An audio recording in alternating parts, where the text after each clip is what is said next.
Good evening, class. This is Brittany Whitaker, and tonight I will be bringing to you my persuasive speech, which I have titled, Does It Really Take a Village? My specific purpose is to persuade my audience that it really does take a village to raise children. My central idea is that there are quite a few reasons why it does take a village to raise children, and my main points are children are innocent in their guiltiness out of curiosity. My other point is teaching and leadership plays a major part in establishing great childhood foundation.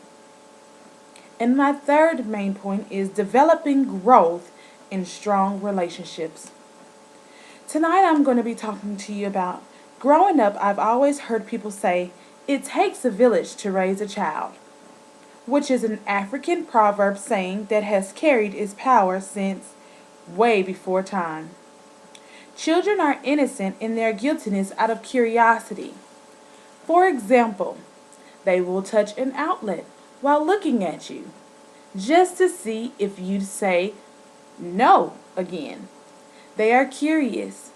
They are looking for someone in the village to correct them and direct their path. The Bible says in Proverbs 22:6, train up a child in the way that he should go, and when he is old he will not depart from it. Meaning, the village does the training. Secondly, establishing great foundations in children's lives helps their growth and yours as well. According to kidscount.org, children growing up in single-parent families, like myself, typically don't have the same economic or human resources available as those who are raised in a two-parent family. Children who are in a single-parent home are more likely to drop out of school, have a teenage pregnancy, I had a teenage pregnancy, or experience divorce in adulthood. What village are you setting up? Lastly, the amount of time you spend at the dinner table with your children can really become impactful towards their relationship.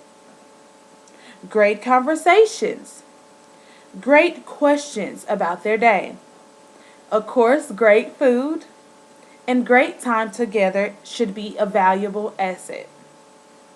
Without distractions or anything taking place, it is very important to take out time with your family to avoid miscommunication. This helps keep the relationship healthy.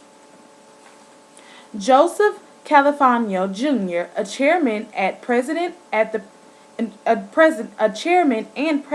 the National Center of Addiction and Substance Abuse at Columbia University, told Webb, MD, one of the simplest and most effective ways for parents to be engaged in their teen's life is by having frequent family dinners. I must say this is a pattern that I have established in my parenting with my son. I have an 8-year-old son, and it is mandatory that we sit and have our dinner time. No TV, no electronics, no cell phone, any distractions, just because it allowed time for he and I to bond with one another. And it has been nothing but a positive thing that has come about us spending time during dinner. So now, I ask you, did it take a village to raise you? Who were the impacting people in your life? If you were or are a statistic or were raised in a single parent home like myself, how does this affect you? Are you the village for your children, or will you be the village for a child?